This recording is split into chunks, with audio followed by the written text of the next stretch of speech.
A short time ago, the United States military began major combat operations in Iran.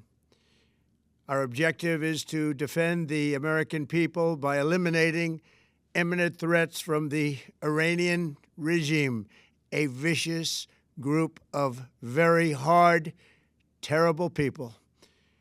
Its menacing activities directly endanger the United States, our troops, our bases overseas, and our allies throughout the world. For 47 years, the Iranian regime has chanted death to America and waged an unending campaign of bloodshed and mass murder, targeting the United States, our troops, and the innocent people in many, many countries. Among the regime's very first acts was to back a violent takeover of the U.S. Embassy in Tehran, holding dozens of American hostages for 444 days. In 1983, Iran's proxies carried out the Marine barracks bombing in Beirut that killed 241 American military personnel. In 2000, they knew and were probably involved with the attack on the USS Cole. Many died.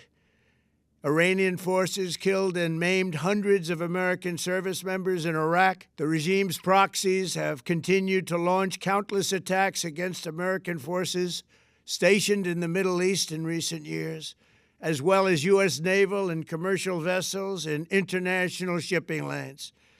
It's been mass terror, and we're not going to put up with it any longer.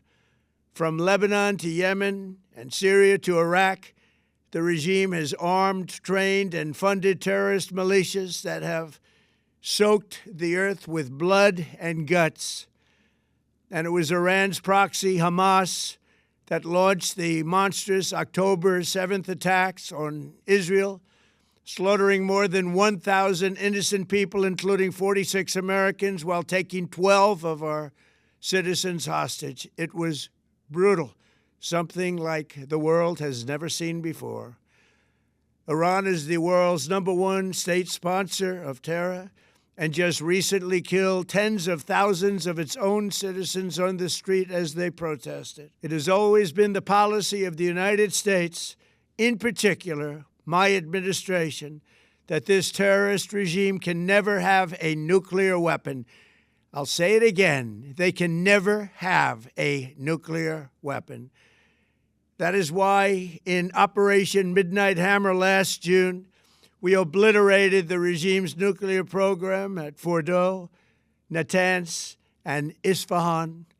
After that attack, we warned them never to resume their malicious pursuit of nuclear weapons, and we sought repeatedly to make a deal. We tried. They wanted to do it. They didn't want to do it. Again, they wanted to do it. They didn't want to do it. They didn't know what was happening. They just wanted to practice evil. But Iran refused, just as it has for decades and decades. They've rejected every opportunity to renounce their nuclear ambitions, and we can't take it anymore. Instead, they attempted to rebuild their nuclear program and to continue developing long-range missiles that can now threaten our very good friends and allies in Europe, our troops stationed overseas, and could soon reach the American homeland. Just imagine how emboldened this regime would be if they ever had and actually were armed with nuclear weapons as a means to deliver their message.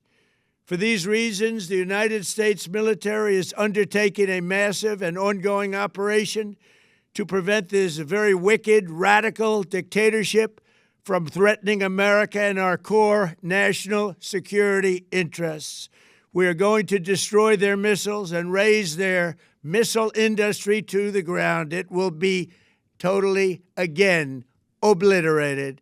We're going to annihilate their Navy. We're going to ensure that the region's terrorist proxies can no longer destabilize the region or the world and attack our forces and no longer use their IEDs or roadside bombs, as they are sometimes called, to so gravely wound and kill thousands and thousands of people, including many Americans. and we will ensure that Iran does not obtain a nuclear weapon. It's a very simple message. They will never have a nuclear weapon. This regime will soon learn that no one should challenge the strength and might of the United States Armed Forces. I built and rebuilt our military in my first administration, and there is no military on earth even close to its power, strength, or sophistication. My administration has taken every possible step to minimize the risk to U.S. personnel in the region.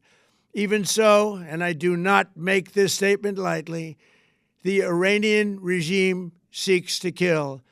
The lives of courageous American heroes may be lost, and we may have casualties. That often happens in war. But we're doing this not for now. We're doing this for the future, and it is a noble mission. We pray for every service member as they selflessly risk their lives to ensure that Americans and our children will never be threatened by a nuclear-armed Iran. We ask God to protect all of our heroes in harm's way, and we trust that, with His help, the men and women of the armed forces will prevail. We have the greatest in the world, and they will prevail. To the members of the Islamic Revolutionary Guard, the armed forces, and all of the police, I say tonight that you must lay down your weapons and have complete immunity, or, in the alternative, face certain death. So, lay down your arms. You will be treated fairly with total immunity, or you will face certain death. Finally, to the great, proud people of Iran, I say tonight that the hour of your freedom is at hand. Stay sheltered. Don't leave your home. It's very dangerous outside. Bombs will be dropping everywhere. When we are finished, take over your government. It will be yours to take. This will be probably your only chance for generations. For many years, you have asked for America's help, but you never got it. No president was willing to do what I am willing to do tonight. Now you have a president who is giving you what you want. So let's see how you respond. America is backing you with overwhelming strength and devastating force. Now is the time to seize control of your destiny and to unleash the prosperous and glorious future that is close within your reach. This is the moment for action. Do not let it pass. May God bless the brave men and women of America's armed forces. May God bless the United States of America. May God bless you all. Thank you.